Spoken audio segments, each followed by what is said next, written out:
ගෙන්ද අපේ වෙනුවෙන් කොළඹ සිට පැමිණ අපිට මේ වේලි ආහාර මල්ලක් ලබා දෙන්නට කොළඹ සිට පැමිණි මේ මහත්තුරුගෙන්ද ඔබ සම සියලු දෙනාගෙන්ද අවසරයි.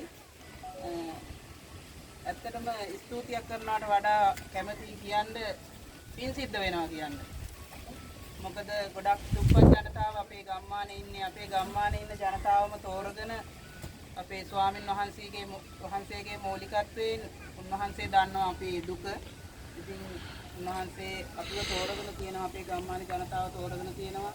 ගොඩක් දුප්පත් පවුල් ඉන්නේ. ඉතින් ඇත්තටම මේ ලැබුණු මේ උදව්ව අපේ හැම කෙනෙකුටම ලොකු උදව්වක් වෙයි කියලා හිතනවා. මේ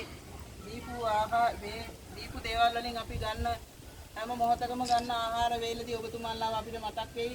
ඒ වගේම අපි ඔබතුමන්ලාට ස්තුතිවන්ත වෙනවා.